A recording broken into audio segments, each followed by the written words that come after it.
আপনারা দেখতে পাচ্ছেন বন্ধুরা, আজকে চলে আসলাম পায়রার জন্য ক্যালসিয়াম খাবার বানাতে। আমার পায়রারা বেসিক্যালি কমজোরি হয়ে যাচ্ছে, অর্থাৎ ওদের পেটে খাবার হজমও হচ্ছে না। ওই জন্য আজকের ওদের জন্য কিছু প্রোটিন যুক্ত খাবার ওদের জন্য আমি দেব। আপনারা দেখো,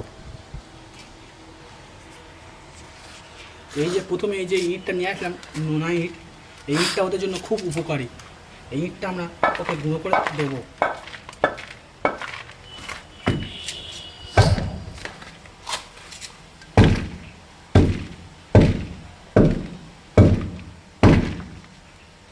দেখো,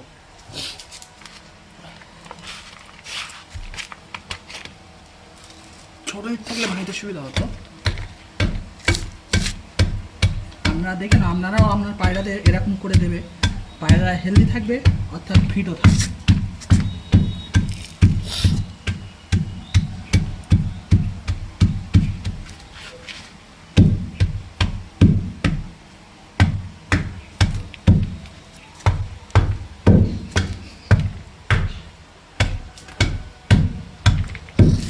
ইটগুলোকে ভালো করে একদম নুনি করে গুঁড়ো করতে হবে, যাতে ওদের খেতে সুবিধা হয়।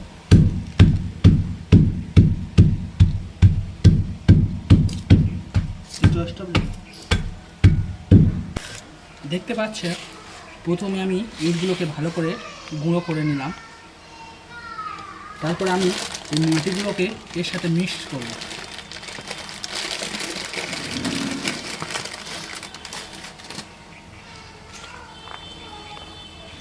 মাটি আর ইটটাকে দুটো একসাথে ভালো করে মিক্স করে নিলে ওদের জন্য আরও ভালো হবে খাবারটা খেতে।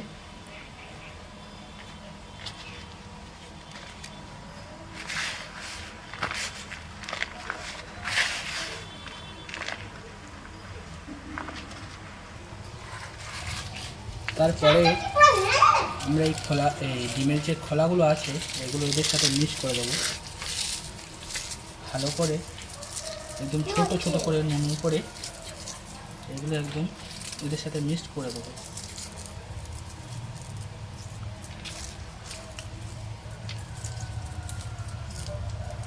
এগুলি এদের জন্য খুব উপকারিতা জিনিস।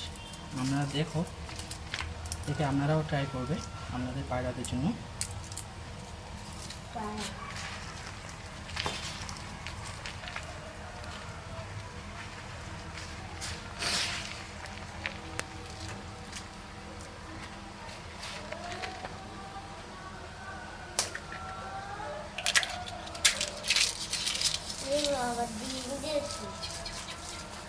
আপনারা দেখতে পেলেন,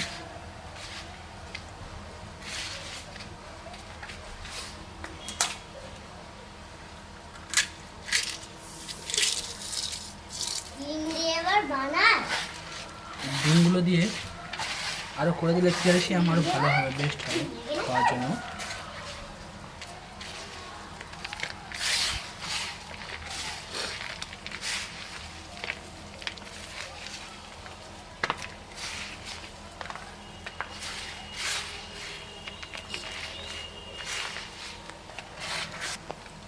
আমাদের খাবার তৈরি হয়ে গেল, মানে পায়রাদের খাবার আমরা তৈরি করে দিলাম, ক্যালসিয়ামযুক্ত খাবার। এগুলো খেলে পায়রাদের খুবই উপকারিতা জিনিস। পায়রাদের ফিট থাকবে, এরা ওদের হজম শক্তিও ভালো থাকবে। এগুলোদের ক্যালসিয়ামের জন্য খুবই উপকারিতা। এই যে আমাদের খাবার তৈরি হয়ে গেল, এই পর্যন্ত এন্ড করছি। দেখা হবে নেক্সট ভিডিওতে। আপনারা দেখতে পাচ্ছেন যে খাবারগুলো করেছিলাম ওদের জন্য, যে ক্যালসিয়াম খাবারটা করেছিলাম মাটি, ইট আর ডিম দিয়ে, সেগুলো ওরা খুব ভালোভাবে খাচ্ছে। আপনারা দেখুন কেমন হয়েছে ভিডিওটা, আপনারা একটু কমেন্ট করে বলবেন। ঠিক আছে, ভিডিওটা কেমন হয়েছে আপনারা একটু কমেন্ট করে বলবেন।